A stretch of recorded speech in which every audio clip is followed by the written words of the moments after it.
ওয়ালাইকুম আসসালাম রহমতুল্লাহি ওয়া বারাকাতুহু। আলহামদুলিল্লাহ ওয়াসসালাতু ওয়াসসালামু আলা রাসূলিল্লাহ, আম্মা বাদ। এক ভাই জানতে চেয়েছেন যে কোনো একটা ওয়াজ মাহফিলে আপনি শুনেছেন যে পীর 70,000 মানুষকে সুপারিশ করবে, পীর আপনাকে জান্নাতে নিয়ে যাবে। দেখেন, এই সব পীর এবং অনেক কথা শোনা যায় যে যারা বলে যাদের পীর নেই তাদের পীর শয়তান, অর্থাৎ পীর ধরতে হবে, পীর না ধরলে আপনি যেতে পারবেন না। এ সম্পর্কে আল্লাহ রাব্বুল আলামিন পবিত্র কোরআন সূরা ইউনূস 109 নম্বর আয়াতে বললেন, হে নবী, আপনি বলে দিন আমি তোমাদের উকিল নয়।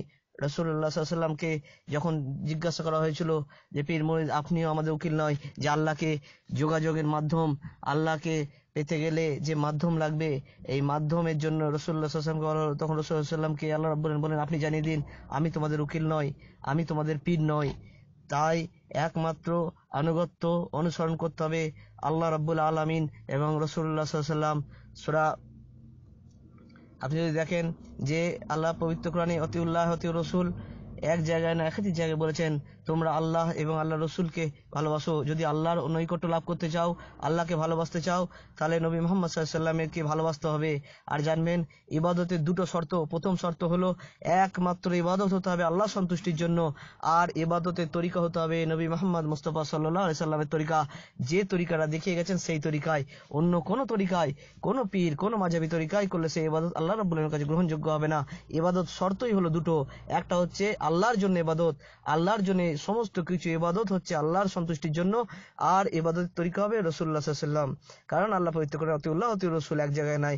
সূরা নিসা 13 নম্বর আয়াত, সূরা নিসা 59 নম্বর আয়াত, সূরা মাইদা 92 নম্বর আয়াত, সূরা নূর 52 নম্বর আয়াত, 54 নম্বর আয়াত, সূরা মুহাম্মদ 33 নম্বর আয়াত, সূরা তাগাবুন 12 নম্বর আয়াত, সূরা আনফাল 1 নম্বর আয়াত, 20 নম্বর আয়াত, 46 নম্বর আয়াত, সূরা মুজাদ্দালা 13 নম্বর আয়াত, সূরা আল ইমরান 32 নম্বর আয়াত, 132 নম্বর আয়াত, সূরা হুজুরাত 14 নম্বর আয়াত, সূরা ফাতিহা 17 নম্বর আয়াত এবং সূরা আহজাব 33 নম্বর আয়াত, 71 নম্বর আয়াত। একাধিক জায়গায় আল্লাহ রাব্বুল বলেছেন যে তোমরা আতিউল্লাহ আতিউর রাসূল, আল্লাহ এবং আল্লাহ রাসূলকে অনুসরণ করো।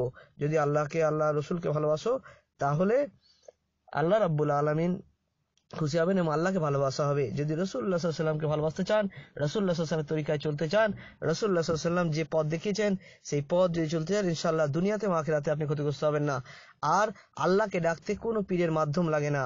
এ সম্পর্কে যদি দেখেন, সূরা ফাতিহা আয়াত নম্বর 4, সূরা বাকারা 186, সূরা আরাফ 180, সূরা ইউনূস 106, সূরা আনকাবুত 17, সূরা সাফফাত 75, সূরা আল মুমিনুন 60 নম্বর আয়াত, যে আল্লাহকে ডাকতে কোনো পীরের মাধ্যম লাগে না।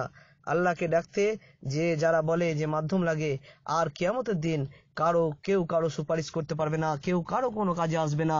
এ সম্পর্কে দেখেন সূরা বাকারা 165 নম্বর আয়াত, সূরা বাকারা 167 নম্বর আয়াত, সূরা আনাম 70 নম্বর আয়াত, 94 নম্বর আয়াত, 164 নম্বর আয়াত, সূরা ইউনূস 27 নম্বর আয়াত, 30 নম্বর আয়াত, সূরা ইব্রাহিম 21 নম্বর আয়াত, 22 নম্বর আয়াত, সূরা নাহল 86 নম্বর আয়াত, 87 নম্বর আয়াত, সূরা কাহাফ 52 নম্বর আয়াত, সূরা মরিয়ম 81 নম্বর আয়াত, 82 নম্বর আয়াত, সূরা আল মুমিনুন 101 নম্বর আয়াত, সূরা আল ফুরকান 17 নম্বর আয়াত, 18 নম্বর আয়াত, 19 নম্বর আয়াত, সূরা শুআরা 88 নম্বর আয়াত, সূরা কাসাস 63 নম্বর আয়াত, 64 নম্বর আয়াত, সূরা আনকাবুত 25 নম্বর আয়াত, সূরা আর-রুম 13 নম্বর আয়াত, সূরা লোকমান 33 নম্বর আয়াত, সূরা সাবা 31, 32, 33 নম্বর আয়াত, 42 নম্বর আয়াত, সূরা ফাতির 14 নম্বর আয়াত, 18 নম্বর আয়াত, সূরা সাফফাত 25 নম্বর আয়াত, 26 নম্বর আয়াত, 27 নম্বর আয়াত, 28 নম্বর, 29, 30, 31, 32, 33 নম্বর আয়াত, সূরা আল মুমিন 18 নম্বর আয়াত, সূরা হামিম সেজদা 48 নম্বর আয়াত, সূরা শুআরা 46 নম্বর আয়াত, সূরা যুখরুফ 67 নম্বর আয়াত, সূরা দুখান 41 নম্বর আয়াত, 42 নম্বর আয়াত, সূরা আল কাহাফ 6 নম্বর আয়াত, সূরা কাহাফ 23 নম্বর আয়াত থেকে 27 নম্বর আয়াত, সূরা আল মুমতিনা 3 নম্বর আয়াত, সূরা আল হাক্কা 25 থেকে 35 নম্বর আয়াত, সূরা মারিদ 10 থেকে 14 নম্বর আয়াত,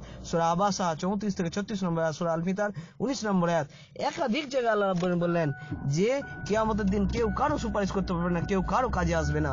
আর তাহলে যারা বলছে যে পীর আপনার 70,000 মানুষকে জান্নাতে নিয়ে যাবে, পীর আপনার জান্নাতে ঠিকাদারি নিয়েছে জান্নাতের, আর এই পীরকে মানতে হবে, না হলে আপনার উসিলা নেই, যারা এই ধরনের বলে, এরা হচ্ছে আপনার শিরকি কথাবার্তা। আর এই কথাবার্তা থেকে মুসলিম উম্মাহকে দূরে থাকতে হবে।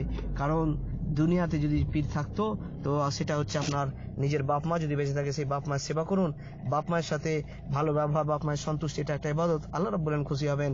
নিজের বাপ মাকে আপনি ভালোবাসছেন না, নিজের বাপ মায়ের আপনি খেদমত করতে পারছেন না, আর সেই পীর সেইখানে আছে কিনা, সেই পীরের কাছে গিয়ে আপনি মাথা ঠুকছেন, সেজদা করছেন, যে সেজদা আল্লাহ রাব্বুল আলামিনের জন্য ছিল, যে ইবাদতটা আল্লাহ রাব্বুল আলামিন ছিল, সেই আল্লাহ রাব্বুল আলামিনকে আপনি ছেড়ে দিয়ে অন্য কাউরির জন্য ইবাদতটা করছেন, এই ইবাদতটা আপনার শিরকের অন্তর্ভুক্ত। এর সম্পর্কে আল্লাহ রাব্বুল সূরা জুম্মা 65 নম্বর আয়াতে বলেন, হে রাসূল, আপনি যদি শিরক করেন আপনার সমস্ত আমলকে নষ্ট করে দেওয়া হবে।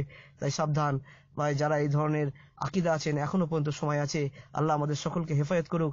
এখনো আপনার হায়াতে জিন্দেগি আল্লাহ রাব্বুল কতদিন আছে জানেন না, আল্লাহর কাছে তওবা করুন আর ফিরে আসুন আল্লাহ রসুলের দিকে। ইনশাআল্লাহ আপনি দুনিয়া এবং কামিয়াব হবেন, আখিরাতেও কামিয়াব হবেন।